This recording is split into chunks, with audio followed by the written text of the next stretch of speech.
UFOs and alien life. So is the truth really out there?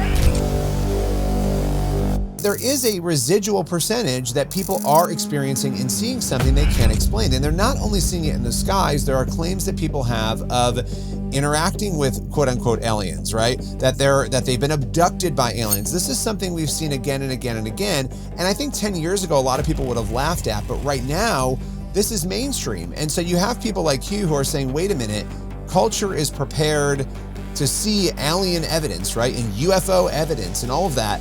But maybe we're actually dealing with something that is spiritual and not physical.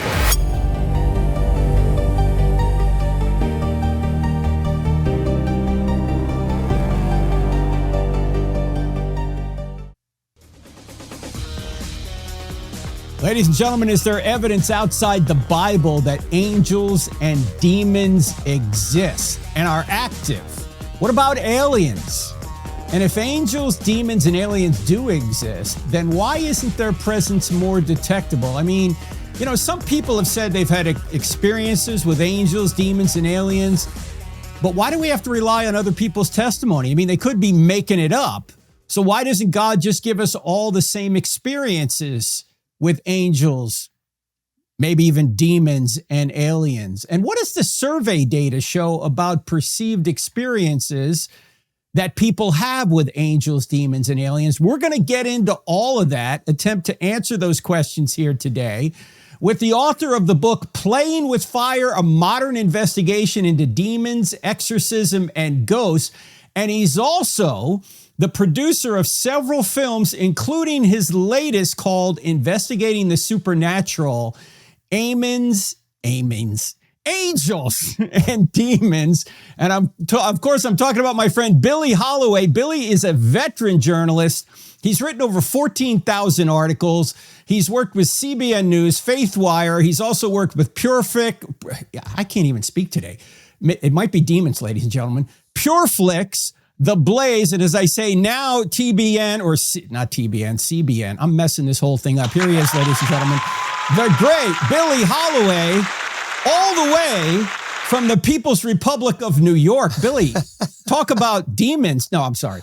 Talk about angels, demons, and aliens. You live in New York and you're a Christian. How does this happen, Billy?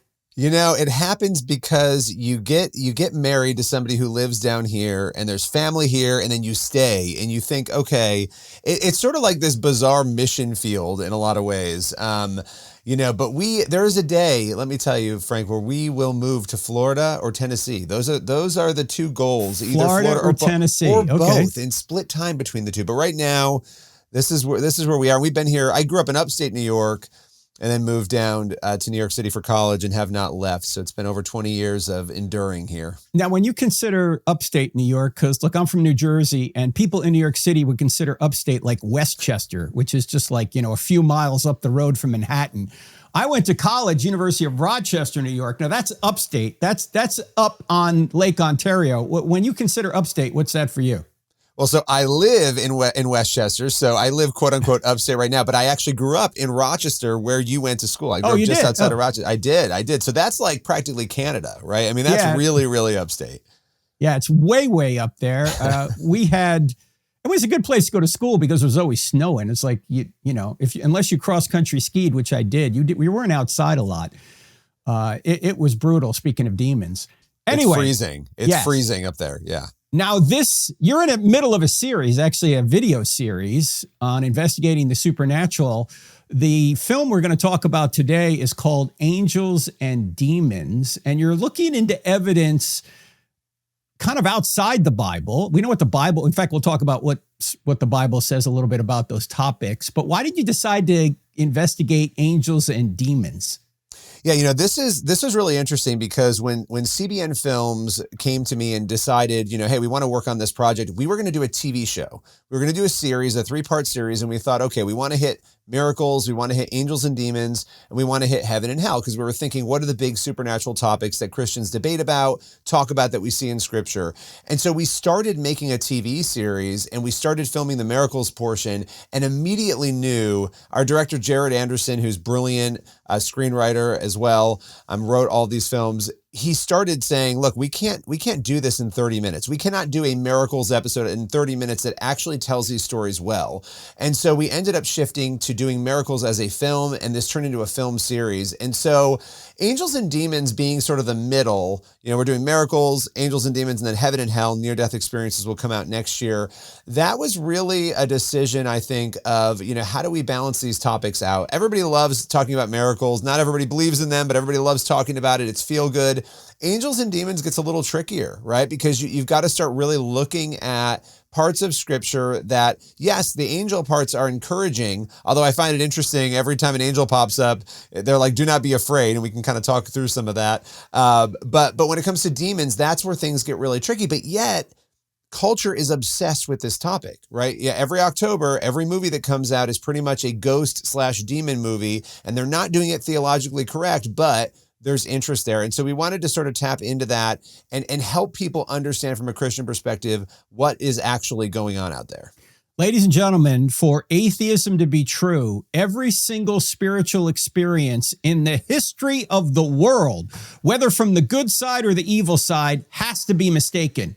Now, is that possible? It's possible. But is it reasonable to believe? I don't think so. There's too much, even testimony outside the Bible, that there's a spiritual realm and there's a good side and an evil side. And in fact, the Apostle Paul talks about this. Let me start with this passage here, Billy. I know this is central to sort of what we're going to talk about. It comes from Ephesians chapter 6. And here is Paul talking about essentially the spiritual realm. As we know, when he's in Ephesians 6, he's really talking about application. How do we apply what he's talked about theologically for the first 3 chapters, and then beginning in chapter 4, he's talking about application. Here's what he says in Ephesians 6:10, and I'll get you to comment on this. He says, finally, 6:10. Finally, be strong in the Lord and in his mighty power. Put on the full armor of God so that you can take your stand against the devil's schemes. For our struggle is not against flesh and blood, but against the rulers, against the authorities, against the powers of this dark world, and against the spiritual forces of evil in the heavenly realms. And then he goes on to say, put on the armor of God so you can extinguish the arrows that are sent to you by Satan or by his demons. So this obviously shows that Christians can be influenced, maybe not possessed, but influenced by demons, by Satan. Otherwise, why would you need the full armor of God? But what do you think he means by saying he's talking about the powers of this dark world and against the spiritual forces of evil in the heavenly realms? This has become one of, I was telling somebody the other day, and I don't want, and I want you to push back on me, Frank, if you disagree, but when I look at the Bible, I kind of obsess over John 3 as a chapter and then Ephesians 6 now. I look at both of these things, obviously talking about salvation, and then, okay, once you're in it, what do you do with it, right? How do you live it out? And what is actually happening around us? I think over the last year in particular, a lot of us are watching the things that are happening. You've seen things firsthand that have happened that we just know are flat out evil, right? And we start to ask questions, well, what is happening in the heavenly realms that is actually impacting, or in the other realms that is impacting what we're watching happen in our temporal realm? And so, I think what Paul is talking about is a very real battle that I'm not sure. And I think if you had asked me this 2 years ago, I would have had a very different take on it because I wouldn't have thought about it enough. But these projects have forced me to think about every single thing. Now, and I shouldn't say every single thing, because sometimes we just use our free will to do stupid things. But even in some of those categories, there are things that might influence us to make certain decisions. Not always. Sometimes it's just us. But my point is, we can't really understand what's happening in our lives, in our politics, in our culture, in society, if we don't actually understand Ephesians 6, because there is a battle between good and evil, and it has real implications. And it sort of even brings me back, to Daniel 10 and looking at what's going on there. And I know people have different takes on some of this, but, the idea that Daniel's sitting there and he's praying and 21 days go by and the angel finally reaches him, and that the Prince of Persia has held up this angel from sort of delivering the answer to Daniel's prayer. And you think, well, that's interesting. What's going on that could be causing that delay? So the point is, things are happening that we don't always understand that are impacting our world. And what you were saying before, I think, is so important and so interesting.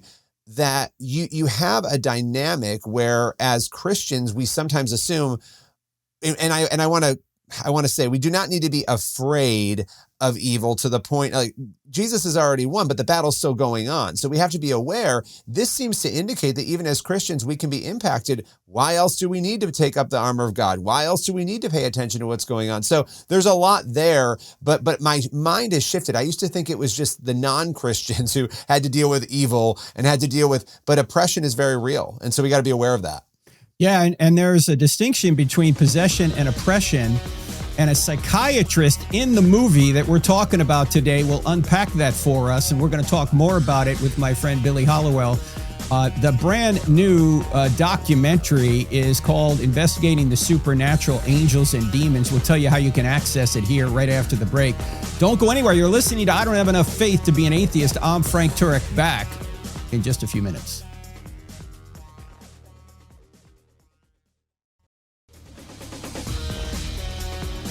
Angels, demons, aliens, are they real? Is there evidence outside the Bible for them? That's what we're talking about today with my friend Billy Hallowell, who's got a brand new documentary called Investigating the Supernatural, Angels and Demons. I just saw a screener of it yesterday. Very well done. I want to say it's about 75 minutes long, has some very interesting testimony in it. And before I go further, let me just mention that most of what you know by testimony. In fact, C.S. Lewis made this point years ago. Even in science, scientists have to rely on the testimony of other scientists to tell them what their findings were, because nobody can do all the experiments or investigate all this stuff themselves. What you believe largely on authority, on testimony of other people. So you just can't discount testimony. If you were to discount testimony of other people, you would know very little about reality, because there's only three ways you can learn. You can learn from your own experience, the experience of others, or through direct revelation. And you don't have enough time to learn through your own experience. So you have to rely on the testimony of others. And this new documentary brings in the testimony of others, and it's up to us to evaluate whether or not we think this is reliable. Now, Billy, you in the video, in the movie, say, hey, I'm skeptical of this stuff. I know you're a Christian. You weren't always a Christian, but why would you be skeptical of angels and demons? Yeah, I mean, look, I think it's actually really healthy to be skeptical of stories. When people come to you and they say, look, I encountered a demon or I encountered an angel, my first question is always, okay, well, how so? And then prove it to me. And that was sort of my philosophy going into these stories, because some of these stories seem unbelievable on paper. You hear about them, you read about them. And by the time we got out to film, we had done a lot of research on these stories. So a lot of people have asked me like, oh, how did you choose what not to film? And did you have things you had to throw out? No, because before we filmed, we were fairly certain that there was something at least very interesting about these stories. But I think that as Christians, it does us a disservice to just believe every single thing we hear. Now, we don't want to be on the other side of dismissing every single thing we hear, because I think a lot of people in the church today are not actually talking about these things. And in not talking about them, people come to just say they believe them, but they actually don't live a life out and a faith out that indicates that they actually do. And so that's a real problem. It's sort of like finding this balance between believing, right, and having a healthy skepticism. So I like to have a healthy skepticism. I like people to prove things to me. And look, at the end of the day, I actually think a lot of these things, and we can dig more into this, but especially with this project, and by the way, people can go to cbn.com/supernatural if they want to watch this film. But I think at the end of the day, this actually becomes an apologetics tool, because if these cases are true, and you can get to a 90 to a 99% proof of, hey, we think we have evidence that something happened here beyond the norm, something we can't explain, then it becomes an apologetics tool to help people actually find faith. And I think a lot of young people right now in particular are looking for things they can grab onto that will help sort of bring them into the fold and help them maybe understand that the faith details are being given. Now, you would know that better than anyone because you're on the front lines of dealing with these young people, but that has been something that I have felt sort of pressed on me as we've been working on this, that these, again, when they're credible stories, can be apologetics tools. Before we get to demons and aliens, let's start with angels. And you cover this more in the second half of the film, but I want to start with a gentleman who was in a major accident up in Wisconsin.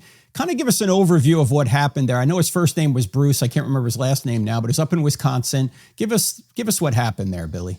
Yeah, this story was really the hardest to believe for me in a lot of ways, because of a lot of different factors. But Bruce Venata, he was crushed under a semi-truck, and he was doing some work on it. They had it on a jack. It was not on it appropriately. As he's under it, this massive truck lands on him and really crushes his entire abdomen. He died underneath that truck, okay? And so when that happened, Bruce claims a series of events unfolded. Much like we hear in a lot of these near-death experiences, he said he rose 15 feet above his body. He was sort of staring down at his body, not really recognizing that it was him, which I think is really interesting in that story.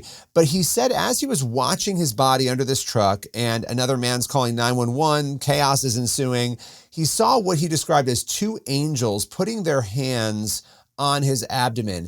And just to give people an idea of how severe these injuries were, he said it was like his entire stomach was crushed down to about an inch, right? Like all of his organs, everything crushed. 5 arteries were severed. I think only one person has survived before this with 3 arteries that were severed. So this was a situation where there was not any hope at this point. He had died. He's watching these angels, he said, put their hands over his abdomen. And that's interesting because what happens next is he actually comes to and comes back without, they couldn't do CPR on him because of the injuries. He comes back, he's taken to the hospital. They give him a prognosis of there's no way he's going to survive. And this guy kind of has the trifecta because he not only had the near-death experience of floating above his body, he has the angels, he claims, over his body, putting their hands on his abdomen. But he then has a miraculous healing, which we could talk a little bit more about in a moment. But when I heard this story, my first thought was, okay, well, clearly this guy could have made this up. Obviously he was injured. Obviously this happened. Was he delusional? Was he seeing things? But there's a detail that really struck me in this story. Bruce was able to basically tell everybody who came through the back door. So there were 2 paramedics who came through the back door during this whole thing. He could describe what they were wearing, what they looked like. Now, here's the problem with that. Bruce was dead under the truck. The only way he could have seen those people coming through was if he were 15 feet above his body, as he said he was during this case. Now, that's a detail that gets my attention. So we have Bruce in the film. We also have one of the paramedics that came through that door, and we also have the man who prayed over him, where he said he experienced the healing. So there's a lot of other details in the story, but Bruce is alive and well today and survived this horrific ordeal, and he believes it was the angels he saw putting their hands on him that actually stopped the bleeding and saved his life. There's at least 100 of these veridical NDEs that have been verified in the academic literature. And we say veridical, ladies and gentlemen, what we mean is they can be verified. You can't verify if somebody says, oh, I died and I saw my grandmother. There's no way to verify that. But you can verify someone who describes something they couldn't have known unless they were above the room. Some of these veridical NDEs where people can see miles away. The typical ones are, there's a guy on the operating table and when he's brought back, he says, I just saw an accident on 3rd and Main. I was above the hospital. It was a red Cherokee and a black Mercedes. And then the doctors later check it out and go, yeah, at that time, that's what happened. How does this guy know this, right? Frank, there's another one I have to share that is wild. Yeah. There was a woman who claimed she rose above her body, went out of the hospital, had this NDE. And she said there's a pair of sneakers on the roof of the hospital. And she was able to, you probably heard this one, describe those sneakers. There's a sticker on top of the ceiling fan. These are the things that, you have to, at the very least, if you're a skeptic or an atheist, you have to say, well, what in the world? How would they have known? This person had never been on the roof of the hospital. How'd they know the color of the shoes, the location of the shoes? So there are a lot of these stories. And then there are many others that, we had to root out because we couldn't, not because they're not true, but because there weren't details like that where we could say, okay, something else is going on here. So in this case, you not only have a veridical near-death experience that can be verified, you also have the presence of angels. Why did you think he was telling the truth about the angels? I think the thing with the angels that intrigued me, and by the way, angel stories are a lot more difficult. Let me tell people that demon stories, which we'll talk about, they're a lot easier because demons stick around. Demons want to bring glory to themselves. They want to, either oppress or possess people. Angels show up and they leave. If you look at scripture, every time they show up, they deliver a message and they leave, or they show up. In the case of Lot, they're there to sort of help and they move on, right? They're not there to bring glory to themselves. And we see that from scripture. And so it becomes harder actually in practice when you're trying to find stories to prove that angels were there. It's a little bit tougher to actually find some of that data. But the thing that was most compelling on that front, and this is not admittedly a slam dunk on the angels in this story, but the fact that he had 5 arteries that were severed, and there's really no explanation for how those arteries were able, you bleed out when one artery is severed, right? So something during this time, and it took a couple of hours for him to get to a hospital where he could properly be treated, something stopped that bleeding.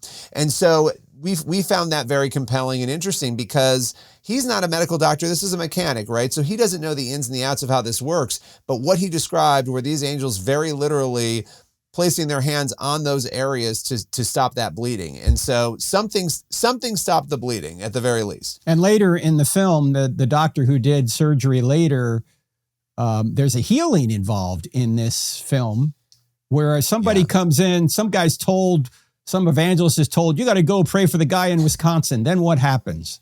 So this other guy named Bruce is told to go pray for Bruce, and God tells him go, and it's a $900 plane ticket. So his first reaction is like, I don't want to go buy a $900 plane ticket. They had met one time on a cruise or on a vacation somewhere. They didn't know each other well, but he knew that he was injured, and so he feels God tell him to go. Now, what had happened because of these horrific injuries and why Bruce Venata was going to die?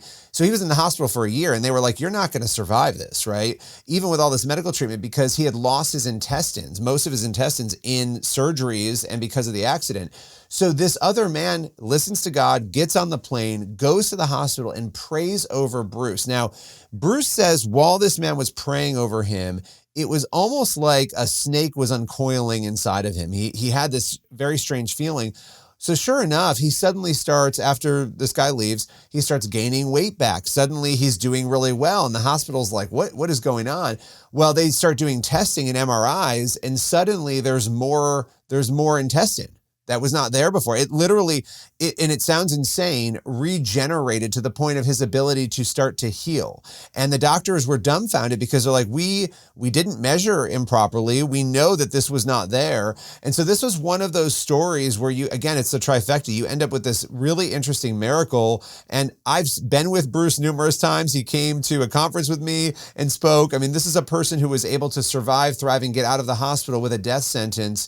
And he believes it's because of that prayer and what unfolded when God prompted that man to come out and pray with him. So the surgeon that removed a very good big portion of his intestines later had to go back in for another surgery and saw that what he had removed had been actually somehow regrown and was back in there. And this guy went from being an atheist to at least being an agnostic, the surgeon, Yes. Correct? Yeah, and you see that happen. Yes, it's correct. And you see that happen in a lot of these cases, right? And it's interesting because there are doctors who don't want to speak, right? And then there are doctors who are willing to speak. And in our first film, Investigating the Supernatural Miracles, we dealt with a number of doctors who are actually involved in healing ministry as a result of seeing some of this unfold. So absolutely, though, just an amazing story. 55% of doctors have seen what they consider in their patients miraculous recoveries. We'll talk more with my guest, Billy Hallowell. His new documentary, which you can see if you go to CBN, is called Investigating the Supernatural, Angels and Demons. A lot more with Billy after the break. Don't go anywhere. You're listening to I Don't Have Enough Faith to Be an Atheist.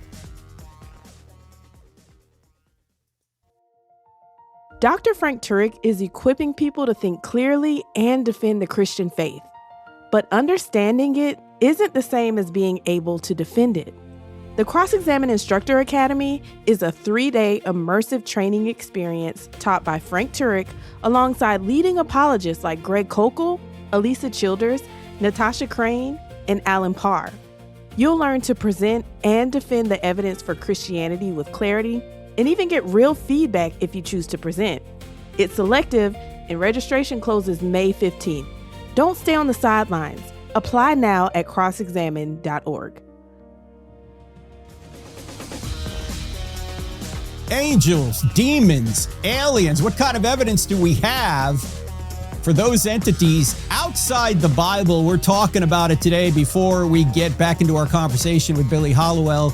Let me mention on the 13th, May 13th, this Wednesday, I'll be at Central Church of God here in Charlotte for the 7 p.m. Wednesday night service.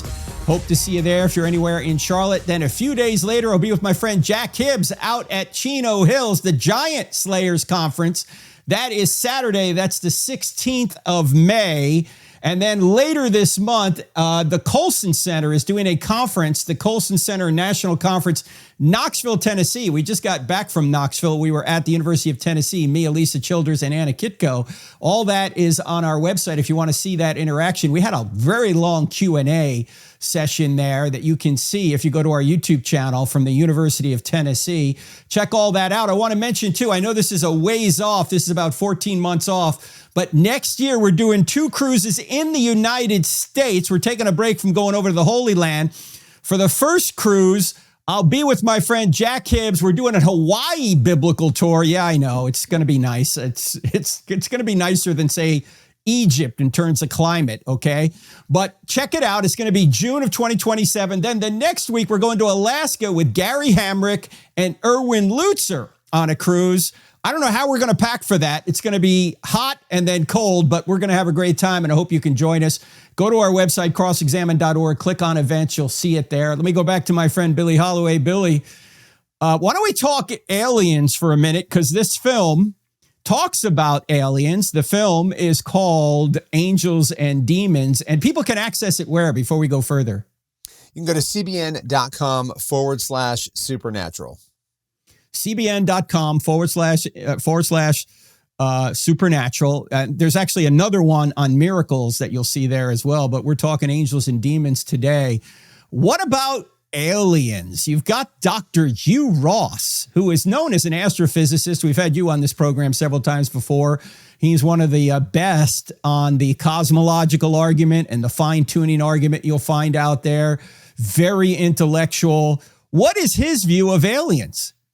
You know, it's so interesting because Hugh's view is that this is really a deception. And I have to tell you, when we were making the decision about, okay, are we going to include aliens, right? This is over a year ago. We obviously knew that disclosure, you know, these conversations were happening. We had no idea we would be, I mean, literally as this film was coming out a month and a half ago, all of this conversation was starting, right? It was really starting to pick up. And so we were really glad that God kind of dropped that on us to address it. And, you know, Hugh's position is that these are demons. They're interdimensional beings that are masquerading and parading as though they are aliens, that the vast majority, and this is important, of sightings, 99% of them, that people are reporting that those sightings have natural explanations, right? That they're not all actually, you know, demons or what have you, or quote unquote aliens, but that there is a residual percentage that people are experiencing and seeing something they can't explain. And they're not only seeing it in the skies, there are claims that people have of interacting with quote unquote aliens, right? That they've been abducted by aliens. This is something we've seen again and again and again. And I think 10 years ago, a lot of people would have laughed at, but right now this is mainstream. And so you have people like Hugh who are saying, wait a minute, culture is prepared to see alien evidence, right? And UFO evidence and all of that. But maybe we're actually dealing with something that is spiritual and not physical. And so that is his position, that this is a demonic manifestation that is masquerading as, you know, these beings, these aliens that some people, and look, there are some people in the church, and we can talk more about this, who do believe that aliens are possible. I've interacted with some Christians who believe that, but that is not Hugh Ross's position.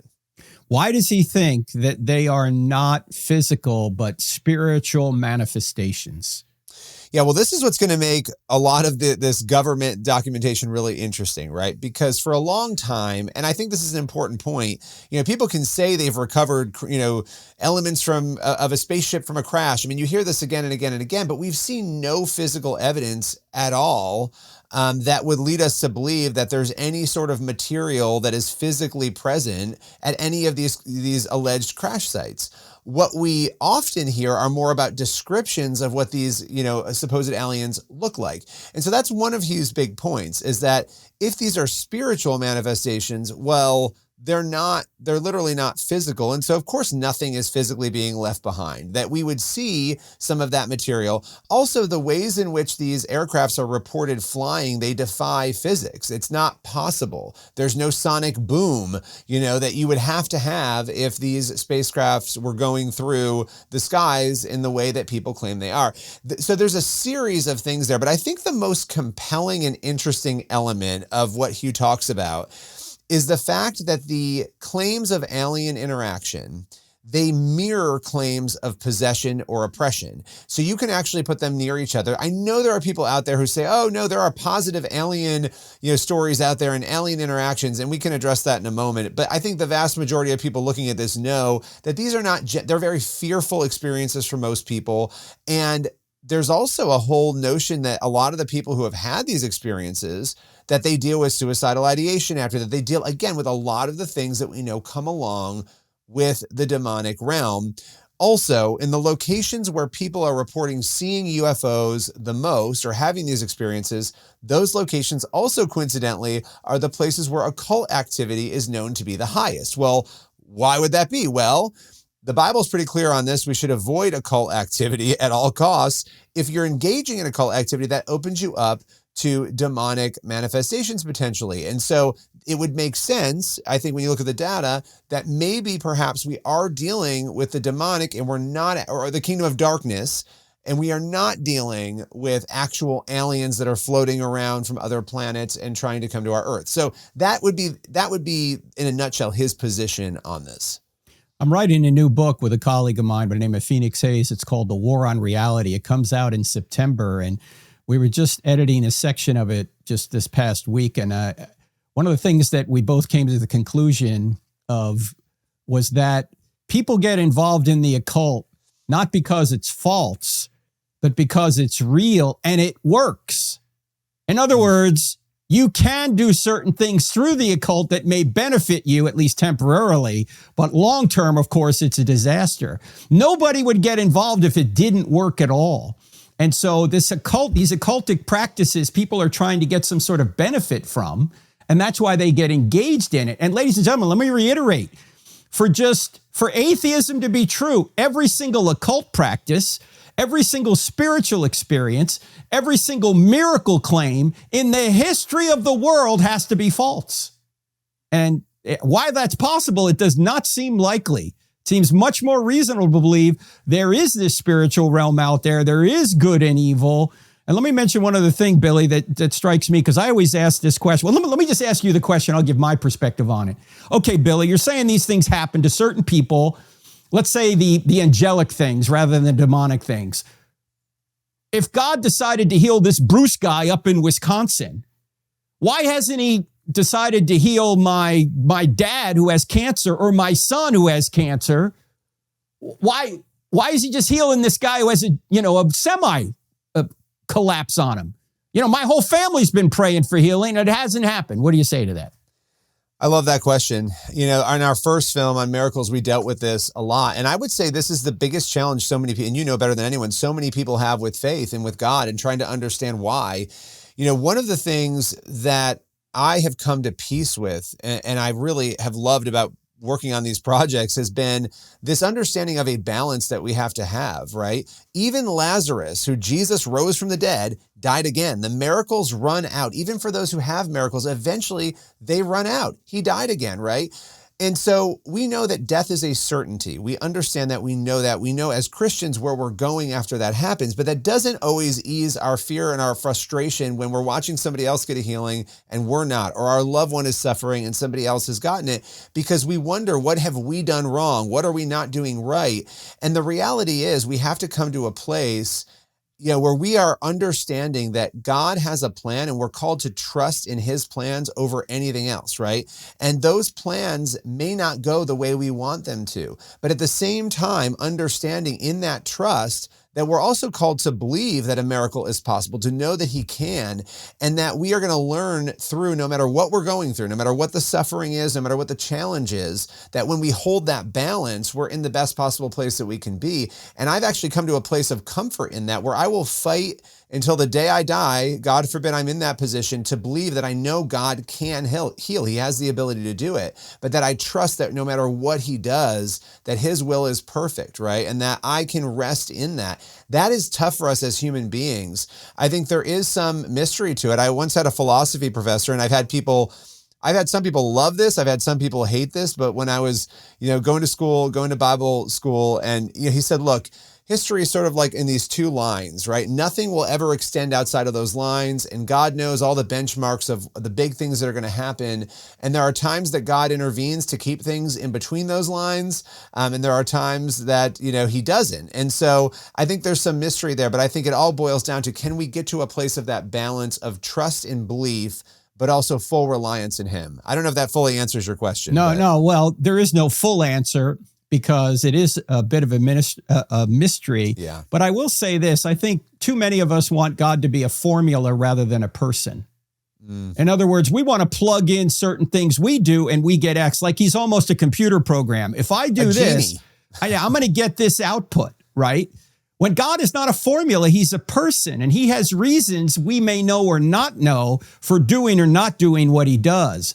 But just because we can't say that, well, what if God doesn't heal everybody, I can't believe he's healed somebody, right? That doesn't make any sense. If there's evidence God healed somebody, praise the Lord, okay? He hasn't healed somebody I want him to heal, but that doesn't mean he hasn't healed somebody else, and he has some sort of reason for allowing that to happen. I do know from what's happened with Charlie Kirk and being there with him, I saw evil up close, and I don't know why God didn't prevent his death, but I do know that what has come from his death, a lot of good has come from it right out of the gate with that memorial service, and millions of people, even more than 1 billion people, have seen it now and seen the gospel preached. But I've also seen evil come forward. I mean, when you look at the fact that the Bible, both Jesus and the apostles, call Satan a liar, or a murderer, an accuser, a liar, and a slanderer who wants to steal, kill, and destroy. I've noticed that since then, through people like Candace Owens and others, what have we had? We had a murder, and then we've had lies, accusations, and slander seeking to steal, kill, and destroy. And Billy, a lot of people don't believe in the demonic. I don't know how it could be more obvious when you see what has come out of this awful event of seeing Charlie murdered. But the demonic is out there, and we'll talk more about it right after the break with my guest, Billy Hallowell. This is a great documentary you're going to enjoy. Go to the website again. What is it, Billy? cbn.com/supernatural. And we'll have more with Billy right after the break. Don't go anywhere. You're listening to I Don't Have Enough Faith to Be an Atheist with me, Frank Turek.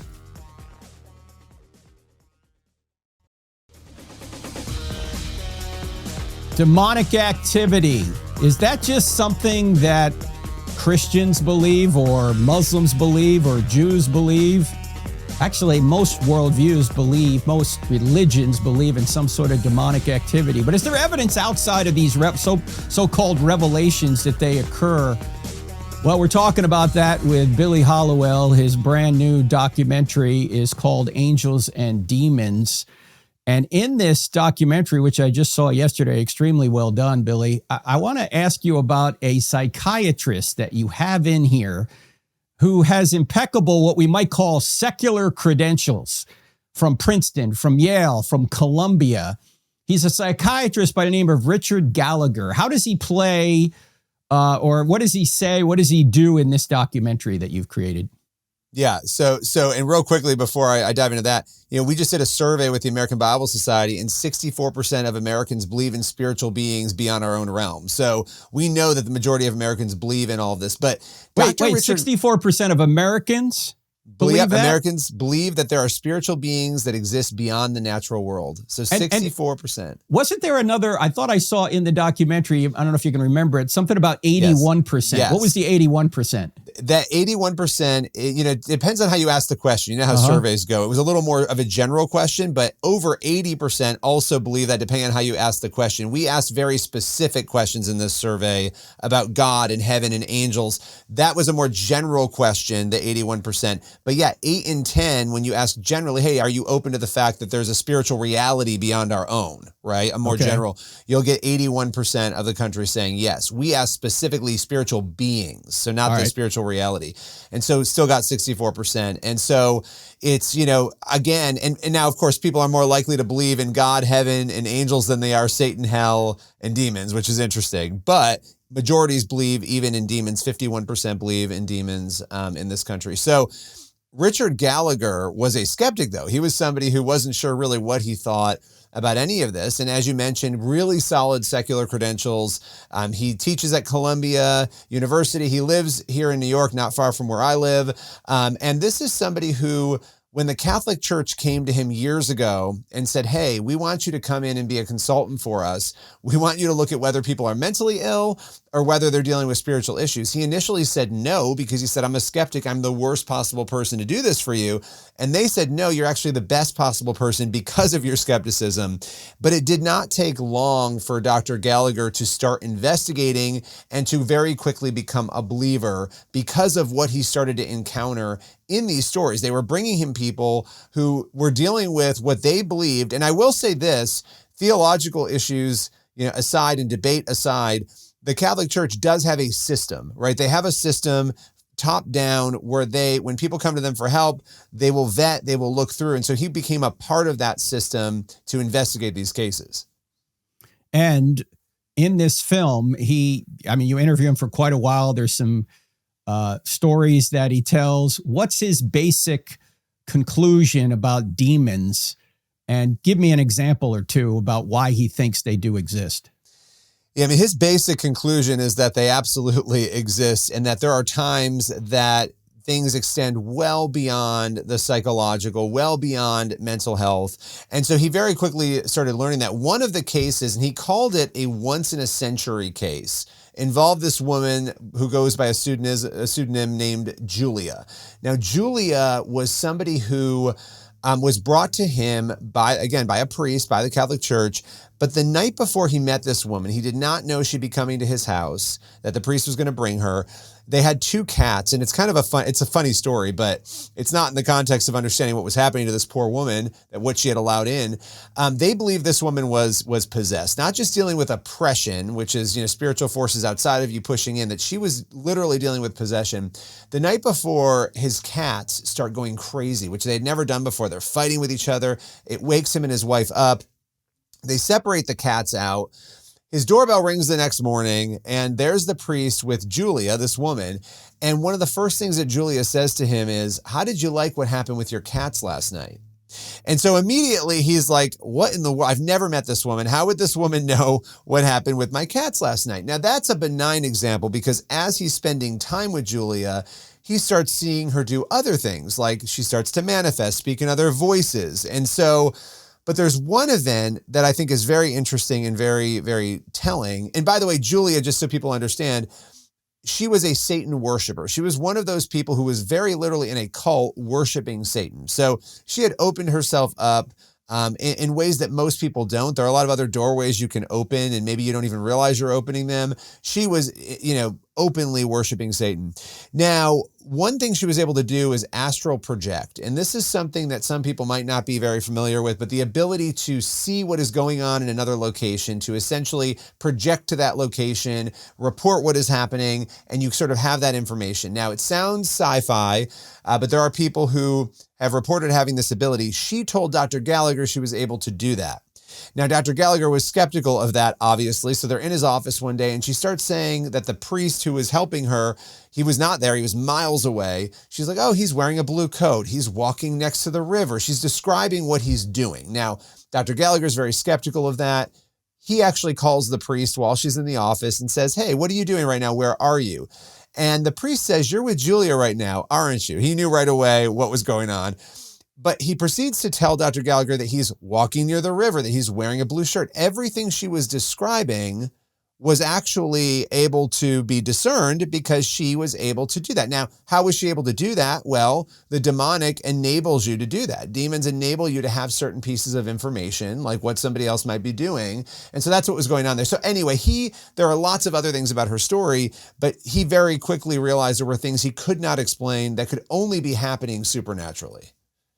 And he had a assessment that, if I remember correctly from the film, about 100 people that he had worked with as a patient may have been either possessed or oppressed. I can't remember which, correct? Yeah. He had seen 100, he had seen, not in his practice, but he'd been brought into, I think, 100 possessions and maybe 800 oppressions. I think that those were the numbers. Now, in his own practice, he did not see people just coming to him for help. He did not see many possessions. It is interesting because there will be debate on this, right? You have deliverance ministers who might come in and say, in the Protestant world, well, we think maybe he's underemphasizing some of these numbers. We see a lot more people dealing with oppression than he did during those 30 years. People will debate that, but he has a very high benchmark for what he thinks, obviously, is a possession or an oppression. But he has seen 100 possessions in his career. And so it's pretty remarkable when you see that. Now, Julia's story ends kind of tragically, and so I won't get into all those details. And there were other things. He was on a phone call too with the priest, and Julia was not there. They were talking about Julia, and a voice came over that both of them heard, a threatening voice telling them to leave her alone, to stay out of it. I mean, they had very insane things happening. That's why he said this was a once-in-a-century case, and really a tragic one, honestly. Yeah, because apparently she called him at one point, and then she never called back. And I don't know if it was verified in the film, but it was the thought that she had died about a year later. Has it been verified that she has passed on, or we're not able to figure that out? It has not been verified. He has never heard from her again or reached out to her again. She had reached out. She had cancer after this. She told him she had cancer after this. What is interesting is that what we do know is that she had not found healing. That part was verified because she was calling back asking for another exorcism. But the problem, and this is important, she didn't want to separate herself from it. She knew it was bad. She knew she was being overtaken by this evil, but she enjoyed, as you were saying before, the benefits she was getting from it, the things that were effective that she was experiencing. And so she was torn in the Ephesians 6 battle within herself and was unwilling rather, to make a decision to fully separate from that. So we don't know what inevitably happened to her. He believes she passed away. But that story, I mean, there's so many other elements to it. He wrote a book on it as well, I think called Demonic Foes, I believe is the title of that book. And so people can check out more of her story there. So do you think it's the case that somebody who is possessed still has agency over their faculties in most of the time? They can, like in this particular film, she's talking to him as if, I kind of want to get out of this cult. She knows he's in a cult, but on the other hand, I don't. So she was aware of her faculties and was in control of them, but there were other times when she wasn't in control. It was like the demon was speaking through her, correct? Yeah, no, absolutely. And that was happening. And I think you see this even in scripture. There are certain cases, and obviously we only have the windows that we're being given. One thing that's interesting, we're never told how people in the New Testament get possessed. We're never told in any of their stories how they got there. We just meet them in that state. But even in those states, you have the little boy who's sometimes being thrown in the fire, thrown in the water, right? But it seems like there are moments that maybe that's not happening to him. But then you have the guys coming out of the tombs where they just seem completely out of control all of the time. So it probably depends on the level to which that possession has taken hold, how long it's been going on. I've interviewed other people who have gone through this, who have said they've had lucid moments, right? But then they have moments they can't remember when evil will take over. And so in her case, she had the ability to fluctuate between the two. And you wonder, and this is part of the mystery, if she was meeting with them, she clearly had something in her that wanted to pull away from it. Does God give you a little bit more grace in that, where there are moments where you have the ability to make that choice? She clearly did not make the choice that she needed to make at the time she needed to make it, at least in the beginning of that, to find that freedom, which is heartbreaking. And I do think the bigger issue is oppression. That what Paul is talking about in Ephesians 6, that is the thing.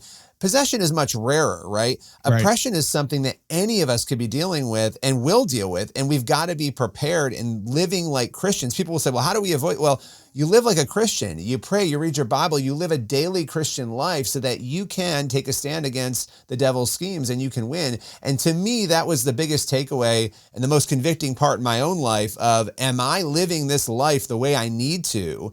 And this project really challenged me on a lot of that personally. All right, we're running out of time here, Billy. So give us again the website where people can see the video.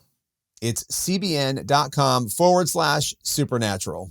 You'll see it there. Billy, great work as always. Thanks for being on the show. Thank you. That's Billy Hallowell, ladies and gentlemen. Go to that website, check it out. We'll put it in the show notes as well. This is real, and you need to be aware of it. Angels are real. Demons are real. Aliens are probably demonic manifestations, but a lot more is in that documentary. So check it out. And Lord willing, we'll see you here next time. God bless. Dr. Frank Turek is equipping people to think clearly about faith, truth, and today's toughest cultural issues. This is just the starting point. If you're ready to go deeper, explore Cross-Examined online courses at crossexamined.org. If you're looking for solid answers to life's biggest questions, don't miss the latest episode of I Don't Have Enough Faith to Be an Atheist. Find it on Apple Podcasts, Spotify, Pandora, iHeart, OnePlace, and Podchaser. Tune in, discover the truth, and share it with someone who needs it. Let's keep spreading the truth together.